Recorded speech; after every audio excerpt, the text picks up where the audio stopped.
Ketemu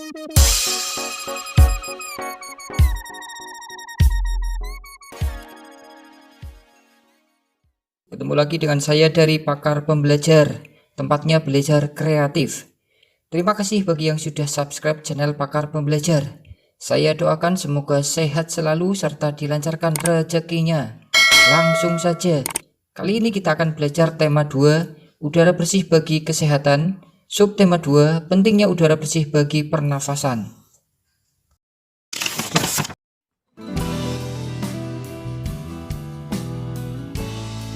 Silahkan perhatikan gambar yang saya sajikan. Kemudian, jawablah pertanyaan yang ada di bawahnya. Mengapa siswa batuk-batuk? Mengapa kita merasa nyaman saat berada di bawah pohon rindang? Bisa ya kalian menjawab pertanyaan tersebut? Kita lanjut masuk pembelajaran 1. Berikut faktor-faktor penyebab gangguan pernafasan, baik faktor internal atau dari dalam maupun faktor eksternal atau dari luar. Yang pertama, faktor fisik. Adanya kelainan pada organ pernafasan dapat menyebabkan gangguan pernafasan. Misalnya, pada bayi terlahir dini atau prematur. Yang kedua, faktor penyakit. Banyak penyakit menyebabkan gangguan pada pernafasan. Misalnya, influenza, asma, bronkitis, emfisema, dan kanker paru-paru. Faktor penyakit atau kesehatan bisa disebabkan oleh kuman penyakit. Bisa juga karena kebiasaan buruk. Contoh kebiasaan buruk yaitu kebiasaan merokok, kurang istirahat, kurang olahraga, kurang minum air putih, kurang buah dan sayuran. Faktor yang ketiga, faktor lingkungan. Udara tercemar menyebabkan ketersediaan oksigen menipis, sehingga kita merasa sesak saat bernafas.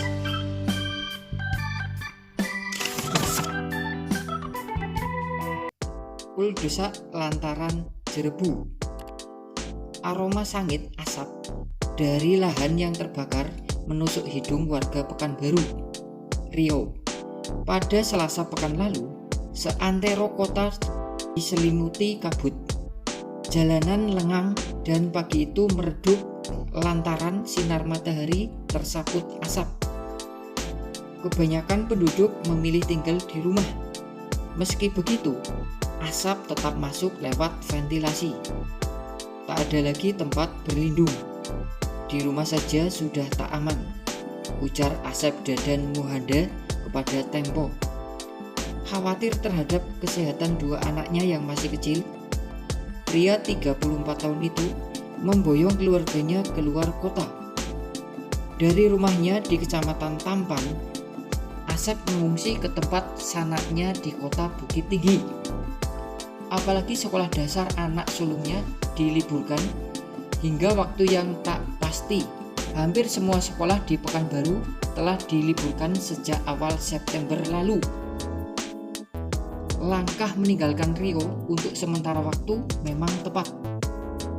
Menurut pantauan satelit Terra dan Aqua milik Badan Antariksa Amerika Serikat atau dikenal dengan istilah NASA, angin membawa asap kebakaran lahan dari Sumatera Selatan dan Jambi ke Riau. Itu berarti asap akan terus menumpuk di Riau jika tidak ada penanganan. Asap pembakaran jelas berbahaya karena mengandung partikel kimia yang tak cocok bagi tubuh manusia. Ada partikel kasat mata dan partikel tak kasat mata. Partikel kasat mata berupa debu. Partikel tak kasat mata berupa sulfur dioksida, karbon monoksida, nitrogen dioksida, dan ozon. Jika seluruh partikel memiliki 350 part per million atau istilahnya ppm, akan timbul penyakit. Indeks pencemaran udara di Riau mencapai level 710 ppm. Ini berarti petaka bagi penduduk. Terbukti jumlah pengidap gangguan pernafasan tinggi. Dinas Kesehatan mencatat ada 26.000 lebih pengidap infeksi saluran pernafasan akut yang dikenal dengan istilah ISPA. 3.000 lebih penderita iritasi mata dan kulit, 1.200 penderita asma, serta 500 pengidap pneumonia. Buatlah pertanyaan dengan kata tanya. Apa?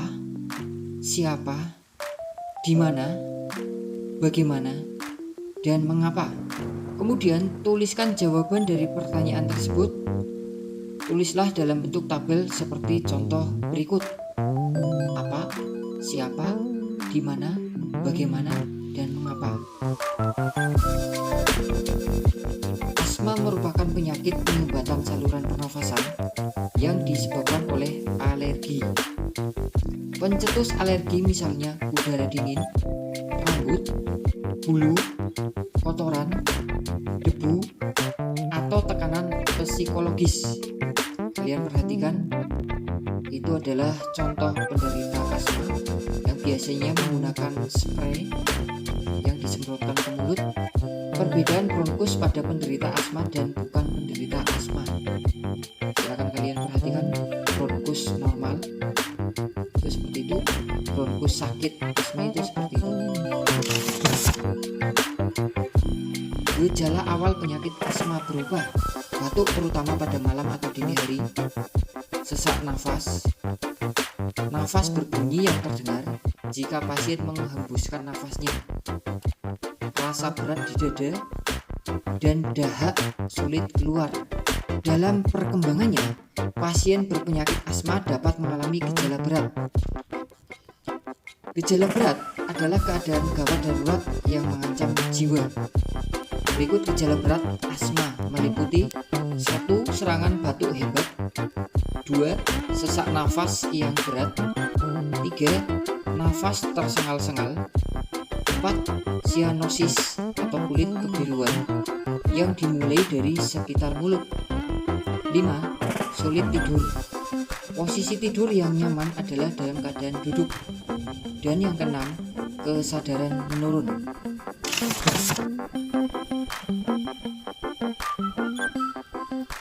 Banyak tarian ditarikan menggunakan properti.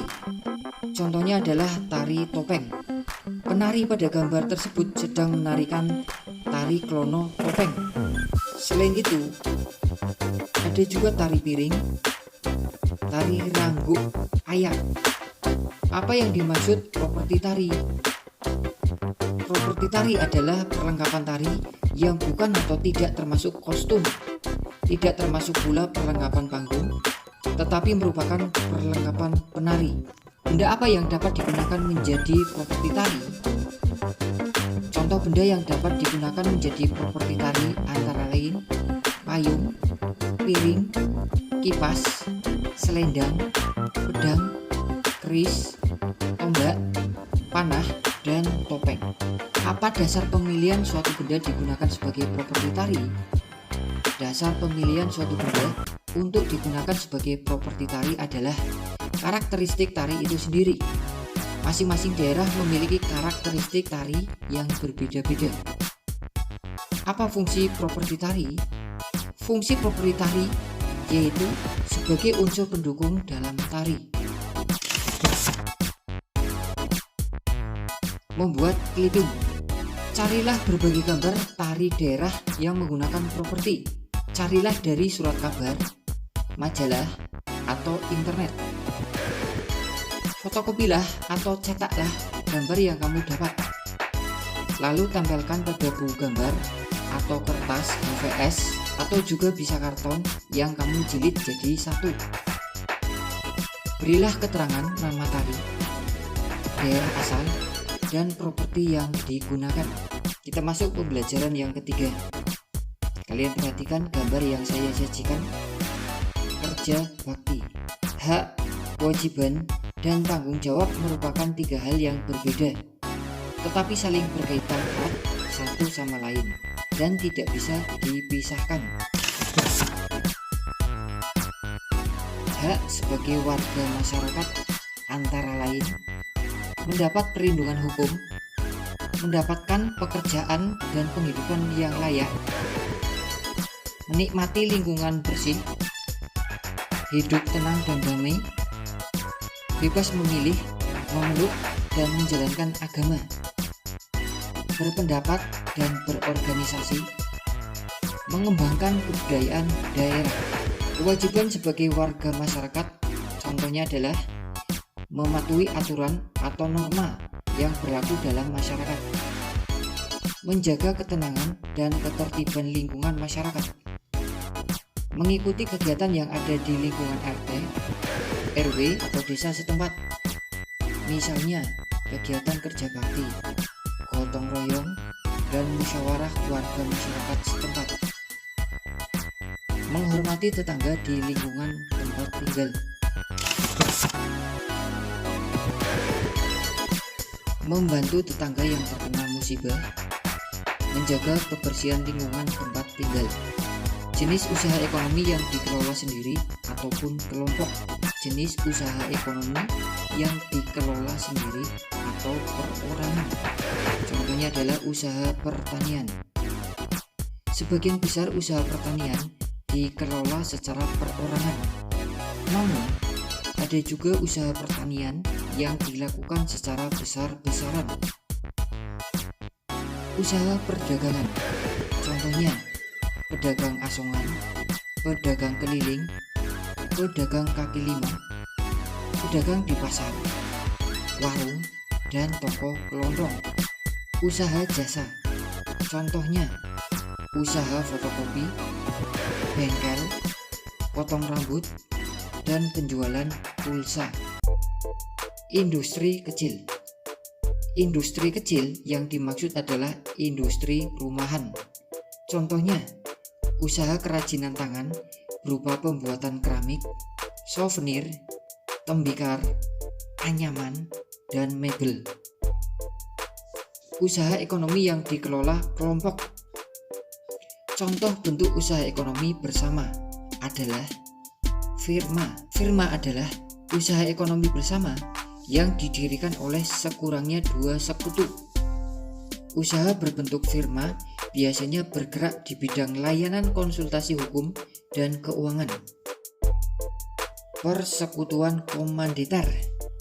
Persekutuan komanditer atau yang disingkat SEVE didirikan oleh sekurangnya 2 orang yang menyetorkan modal. Pada SEVE terdapat 2 jenis sekutu, yaitu sekutu aktif dan sekutu pasif. Sekutu aktif berperan sebagai investor dan pengelola SEVE. Sekutu pasif berperan sebagai investor tanpa terlibat dalam pengelolaan SEVE. Perseroan terbatas. Perseroan terbatas atau PT adalah usaha bersama yang modalnya berupa kumpulan saham. Saham diartikan sebagai bukti kepemilikan suatu perusahaan atas penyetoran modal. Pemilik saham akan memperoleh keuntungan yang disebut dividen. Badan usaha milik negara (BUMN) atau perusahaan negara, yaitu sebuah perusahaan yang seluruh atau sebagian modalnya dimiliki negara. BUMN dapat berbentuk perusahaan umum atau perum dan perseroan terbatas atau PT. BUMN bergerak di bidang usaha yang bersifat strategis atau vital. Contohnya, Perum Percetakan Uang Republik Indonesia atau yang disingkat Peruri, PT Telkom, PT Pos Indonesia, PT Perkebunan Nusantara, PT Kereta Api Indonesia, disingkat PT KAI, dan PT PLN. Ada juga istilah badan usaha milik daerah BUMD atau perusahaan daerah, misalnya perusahaan daerah air minum disingkat PDAM dan perusahaan daerah kebersihan. Koperasi. Tujuan koperasi adalah menyejahterakan anggotanya. Landasan hukum koperasi. Undang-Undang Nomor 25 Tahun 1992. Koperasi adalah badan usaha yang beranggotakan orang-orang atau badan hukum koperasi dengan melandaskan kegiatannya berdasarkan prinsip koperasi sekaligus gerakan ekonomi rakyat yang berdasarkan azas kekeluargaan. Undang-Undang Dasar 1945 Pasal 33 Ayat 1. Bapak Koperasi Indonesia yaitu Dr. Andes Muhammad Hatta. Bentuk-bentuk koperasi di Indonesia sebagai berikut. 1. Koperasi konsumsi, yaitu usaha bersama yang menyediakan berbagai barang konsumsi untuk memenuhi kebutuhan sehari-hari. Contohnya, beras, gula, minyak, sabun, peralatan rumah tangga, dan barang elektronik. 2. Koperasi simpan pinjam, yaitu usaha bersama yang menyediakan layanan simpan dan pinjam. Koperasi jenis ini menerima simpanan dari anggota. Selanjutnya, uang yang telah terkumpul dipinjamkan kepada anggota. 3. Koperasi produksi, yaitu usaha bersama yang menyediakan bahan baku produksi dan menyalurkan hasil produksi anggotanya. Koperasi ini beranggotakan para produsen atau pengusaha, misalnya pengusaha batik, tahu dan tempe, serta sapi perah. 4.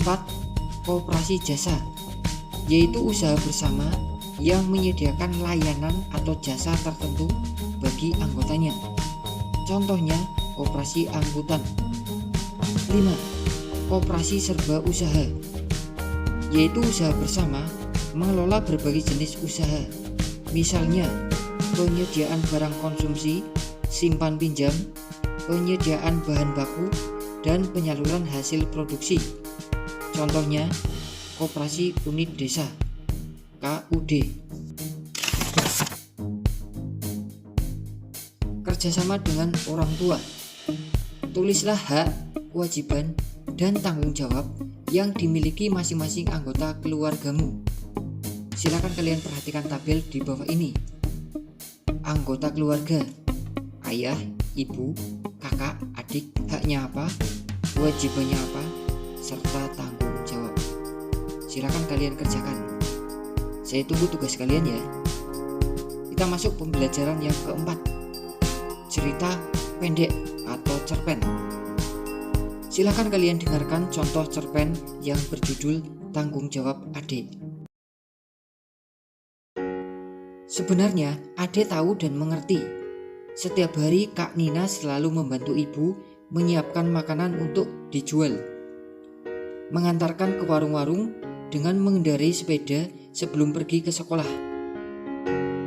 Ade juga tahu Kak Nina sering terlambat tiba di sekolah karenanya. Tetapi anehnya Kak Nina tidak pernah tertinggal pelajarannya. Kak Nina di rumah selalu mengulang pelajaran yang diberikan di sekolah. Dan rasa-rasanya Kak Nina adalah orang yang paling baik di rumah ini. Dan Ade tidak pernah merasa iri bila Kak Nina dibelikan sesuatu sedang ia sendiri tidak. Tetapi sekarang ini, pagi hari ini, Ade bersungut-sungut. Kak Nina sakit, berarti tidak berangkat ke sekolah dan tidak ada yang mengantar dagangan ke warung-warung. Ibu sudah lama tidak bisa pergi kemana-mana karena mudah sakit kepala. Satu-satunya yang bisa diharapkan adalah Ade. Apa Ade tidak ingin membantu ibu? Sekali ini saja, selagi kakakmu sakit. De, ibu berkata dengan penuh harap. Ade hari ini ada ulangan bu, harus berangkat lebih awal. Semalam tidak sempat banyak belajar, jawab Ade sambil menyiapkan buku-bukunya. Wajahnya tampak cemberut. Ibu menarik nafas panjang mendengar alasan yang diberikan Ade.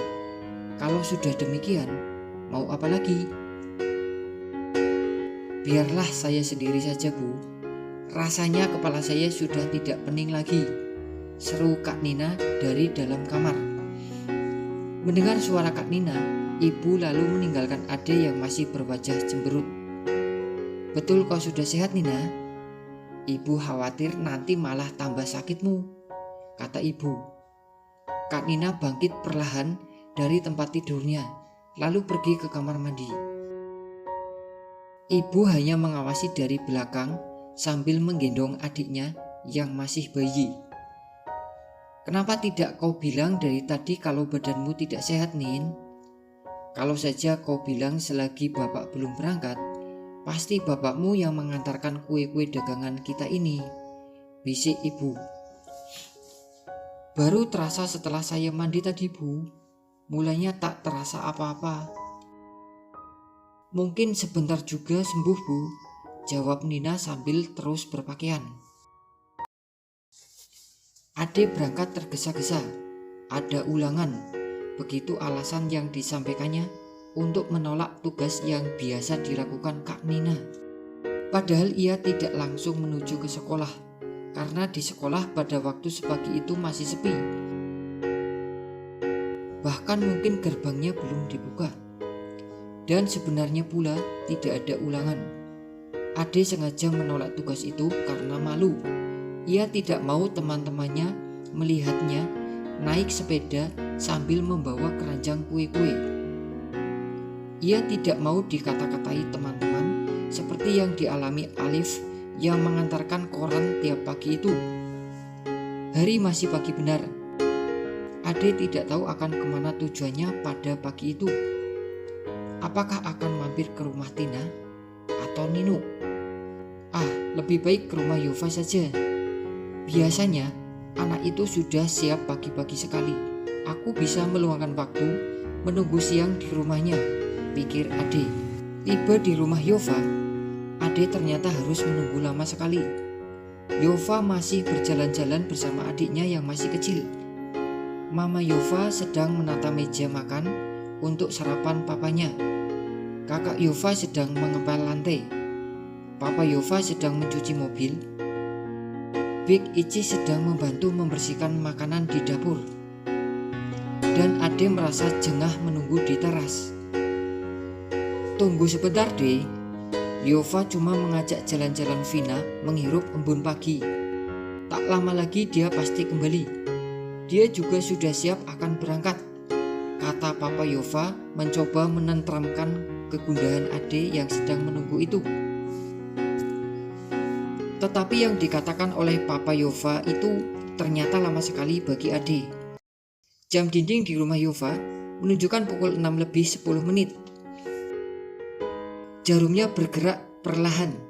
Ade semakin merasa tidak enak duduk di kursi teras. Tak lama kemudian Big Ichi mengantar secangkir teh manis dengan ubi goreng. Silahkan diminum, Neng Ade, Big Ichi menawarkan. Saya mau berangkat dulu, Bi, jawabnya kepada Big Ichi. Lalu kepada Papa Yova dia pamitan sambil bergegas pergi. Terima kasih, Om. Saya mau berangkat saja dulu. Mau mampir ke rumah Ninuk, Om. Ia tiba-tiba gugup. Papa Yova keheranan. Demikian pula Big Ichi. Mereka heran melihat Ade tiba-tiba pergi dan melangkah lebar-lebar meninggalkan rumah itu. Semua orang sibuk. Semuanya bekerja. Semuanya tanpa kecuali. Kak Nina juga. Padahal Kak Nina sedang sakit. Karena tanggung jawabnya sebagai anak tertua dan juga karena rasa sayangnya kepada keluarga. Kak Nina berpayah-payah pergi mengantar kue. Padahal Kak Nina sakit. Bagaimana kalau sakitnya bertambah parah? Bagaimana kalau Kak Nina jatuh dari sepeda karena kepalanya pening? Bagaimana kalau sampai... Ade seperti ingin menangis selama perjalanan menuju ke sekolah. Hatinya begitu gundah. Ia tak jadi ke rumah Nino. Sekolah masih sepi. Baru beberapa anak saja yang datang. Selama pelajaran berlangsung, Ade tidak bisa memusatkan perhatiannya pada pelajaran. Beberapa kali ditegur Pak Adi karena melamun. Ia ingin segera pulang. Ingin segera menjenguk Kak Nina. Mungkin Kak Nina tambah parah sakitnya. Mungkin Kak Nina jatuh dari sepeda karena kepalanya pening Lalu ada kendaraan yang menabraknya. Hap, kau sakit ade? Tiba-tiba terdengar teguran Pak Ade. Ade gelagapan. Rupanya tadi ia melamun selama Pak Ade menerangkan. Pak Ade lalu menghampirinya, meraba keningnya. Ade jadi terharu. Kepalamu hangat, pulang saja ya, nanti bertambah parah, kata Pak Ade. Ade menurut. Ia bergegas meninggalkan sekolah. Ade berjalan dengan setengah berlari agar secepat mungkin bisa tiba di rumah melihat Kak Nina. Dengan tergopoh-gopoh ia memasuki rumah. Ibu sampai keheranan melihat sikapnya. Langsung menuju ke kamar Kak Nina, dan Kak Nina terbaring di pembaringannya. Ade seperti ingin menubruk kakaknya yang sedang terbaring itu. Kak Nina jadi terheran-heran dibuatnya. Ada apa, Dek? Kenapa kau tiba-tiba begini? Tanya Kak Nina. Maafkan aku, Kak. Sebenarnya aku tidak ada ulangan. Aku cuma malu mengantarkan kue-kue itu. Ade langsung saja menangis. Suaranya jadi tidak jelas terdengar. Sudahlah, jangan menangis. Yang penting kau sudah menyadari kesalahanmu dan tak akan mengulanginya lagi. Untuk kali ini tak apa-apa. Kakak memaafkanmu, Dek. Lembut suara Kak Nina menyejukkan hati Ade. Mengobati rasa sesalnya agar tidak berkepanjangan. Dan keesokan harinya Kak Nina masih sakit. Ade benar-benar melaksanakan apa yang dijanjikannya kepada kakaknya. Tanpa ragu lagi, Ade menjinjing keranjang kue-kue. Dengan sepeda, ia berkeliling mengantar kue-kue itu ke warung-warung. Tak ada yang mengejek, tak ada yang menggoda, tak ada rasa malu. Yang ada adalah rasa tanggung jawab yang besar.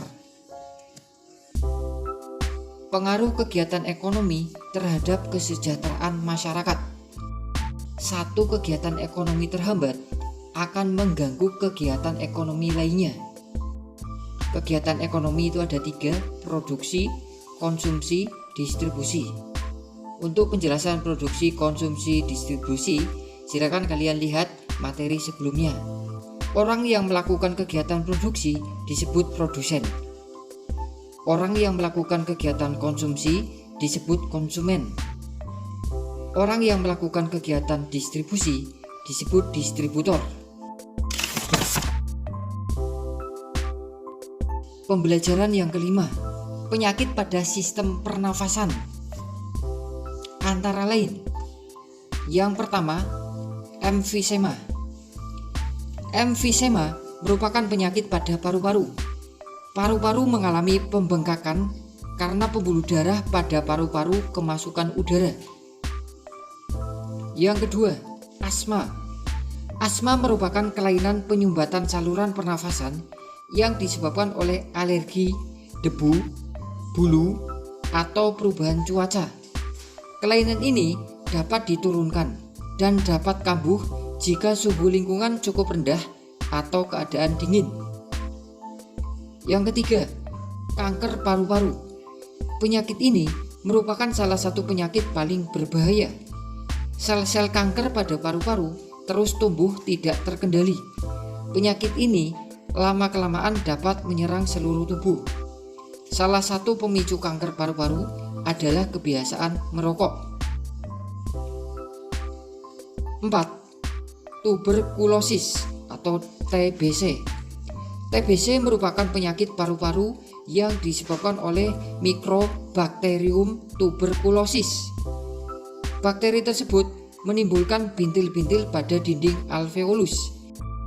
Jika penyakit ini menyerang dan dibiarkan semakin luas, dapat menyebabkan sel-sel pada paru-paru mati. Akibatnya, paru-paru akan menguncup atau mengecil. Hal tersebut menyebabkan para penderita TBC nafasnya sering terengah-engah. Yang kelima, bronkitis. Bronkitis merupakan gangguan pada cabang batang tenggorokan akibat infeksi. Gejalanya adalah penderita mengalami demam dan menghasilkan lendir yang menyumbat batang tenggorokan. Akibatnya, penderita mengalami sesak nafas. 6. Influenza atau flu. Influenza atau flu merupakan penyakit yang disebabkan oleh virus influenza. Penyakit ini timbul dengan gejala bersin-bersin, demam, dan pilek. Tarian daerah menggunakan properti. Contohnya adalah tari piring, tari payung, tari serimpi, tari janger. Silakan kalian perhatikan gambarnya. Kita masuk pembelajaran yang ke-6. Mengambil keputusan dengan musyawarah. Nilai-nilai dasar atau penting dalam pengambilan keputusan. 1. Nilai kebersamaan. 2. Nilai kebebasan mengemukakan pendapat. 3. Nilai menghargai pendapat orang lain. 4. Nilai jiwa besar serta lapang dada melaksanakan hasil keputusan dengan rasa penuh tanggung jawab. Ciri-ciri musyawarah untuk mufakat. 1. Sesuai dengan kepentingan bersama. 2. Usul atau pendapat yang disampaikan mudah dipahami dan tidak memberatkan. 3. Dalam musyawarah, pertimbangan moral lebih diutamakan dan bersumber dari hati nurani yang jujur.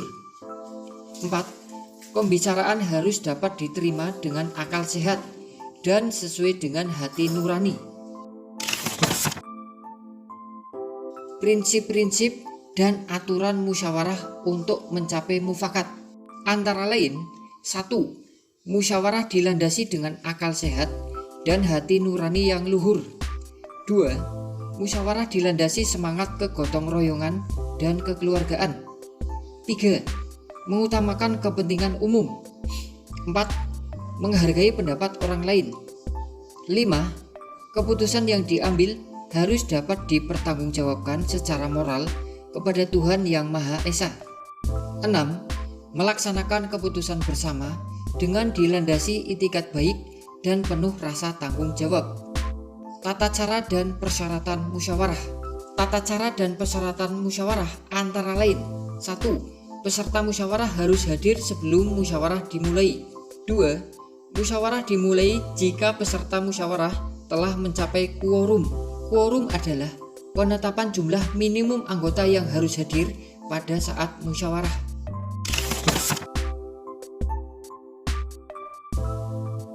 3. Ada susunan kepanitiaan yang minimal terdiri dari ketua, notulis, dan peserta musyawarah. 4. Setiap peserta musyawarah berhak menyampaikan pendapat. 5. Setiap peserta musyawarah harus menghargai pendapat orang lain. 6. Pendapat yang disampaikan harus dapat diterima akal sehat, tidak untuk kepentingan pribadi atau golongan, tidak menimbulkan perpecahan, sesuai dengan norma, dan tidak menyinggung perasaan orang lain. Cara-cara mengeluarkan pendapat. 1. Mengacungkan tangan sebagai tanda izin bicara. 2. Berbicara setelah dipersilahkan. 3. Kalau ada yang berbicara, menunggu sampai pembicaraan selesai. 4. Bersikap sopan. 5. Suara cukup jelas. Sikap dalam musyawarah antara lain: 1. Menghargai atau menghormati pendapat orang lain. 2. Tidak memaksakan kehendak kepada orang lain. 3. Tidak boleh mencela pendapat orang lain. 4. Tidak boleh memotong pembicaraan orang lain. Buatlah daftar pertanyaan dan jawaban menggunakan kata tanya: apa, siapa, di mana, bagaimana, dan mengapa. Silakan kalian buat pertanyaan serta jawabannya ya. Unsur-unsur persiapan peragaan karya tari. 1. Menentukan bentuk karya tari. 2. Memilih karya tari. 3. Menentukan jumlah penari. 4. Memilih properti tari. 5. Menentukan iringan tari. 6.